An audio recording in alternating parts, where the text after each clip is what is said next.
have restored all of the menorahs to their rightful places. I promised earlier that I would answer all of your questions, sparing no detail.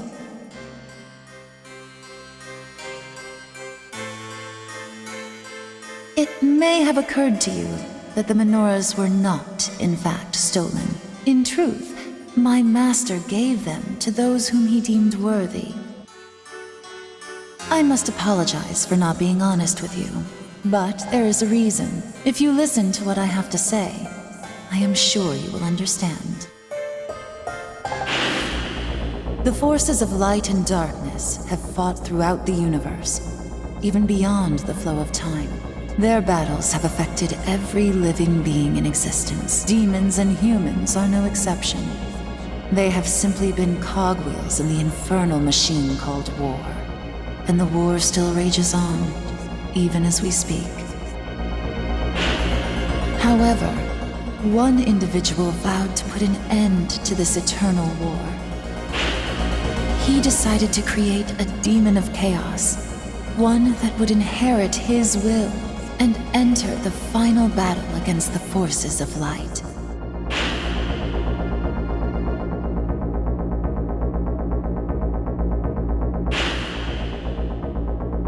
The fiends were prepared for the creation of that demon. He believed that by challenging and overcoming death, the demon would become the fruit of destruction, the black hope that we had awaited for so long. That is what he and my master planned. The fiends and the labyrinth of Amala were ordeals meant to test you. One fiend challenged you, unaware of the truth, while another fiend fell to you, dreaming of a future of chaos. Yes, this was all in preparation for the final battle. You have vanquished all the fiends, and now here you stand, just as he hoped. A demon with the strength to become the champion of chaos. So, will you lend your strength to us for the sake of all who live in darkness? I cannot force you to help us. If you choose to walk the path of a human, then there is no need for you to return here. But if you have doubts about the laws of the universe, about fate, or the providence of the Absolute One, then you should come to us at the very bottom of the labyrinth. There, you shall be born again as a full demon, body and soul. Let me conclude by telling you about a human who has crossed your path. One who is drifting, being kept alive by fate. It is my master's wish that you listen before deciding upon a path to take.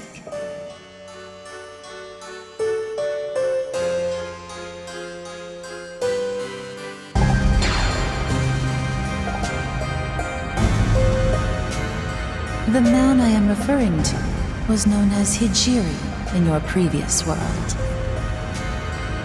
He died, but as fate would have it, he carried on in the Vortex world.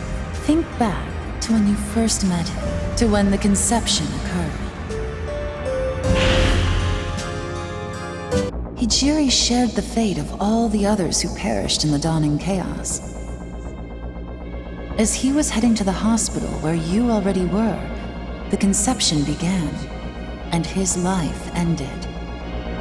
Did it not seem odd to you that he was in the Vortex world, unaffected, unchanged?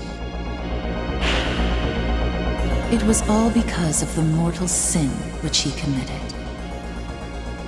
He was a being toyed with by fate, denied the respite of death, and condemned to carry the burden of atonement forever.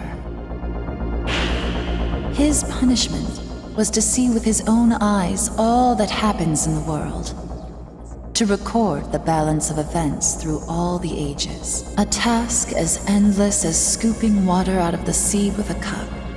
He was condemned to wander the infinite span of time. Man can change the course of his next life by virtue of his karma, but that privilege was taken away from Hijiri.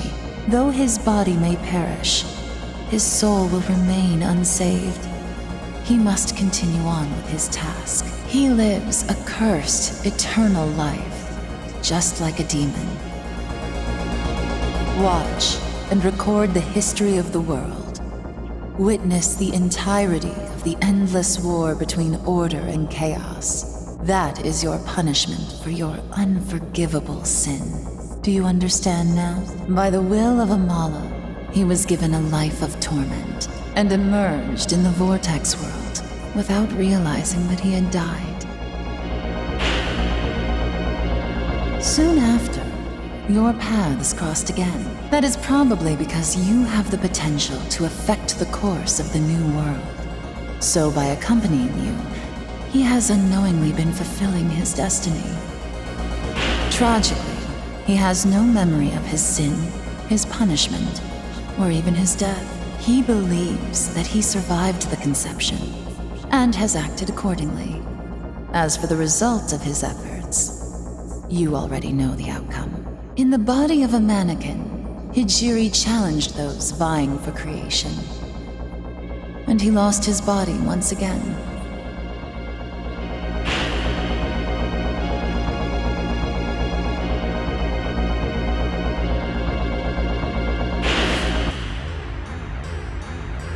He is now on a journey to a new land of suffering, but his will can never be freed, and his sin never redeemed.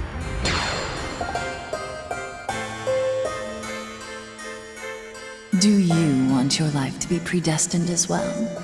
Or would you rather choose your own actions? If you do not wish to be ruled by destiny, if you would prefer to walk with demons on a new, untrodden path, then please, come visit my master. You can open the door ahead with the menorah I gave you. Will you come meet my master? Then, we will be waiting in the deepest part of the labyrinth. I will open the way to the last door. Please use the menorah and come see us. We look forward to seeing you soon. Until then...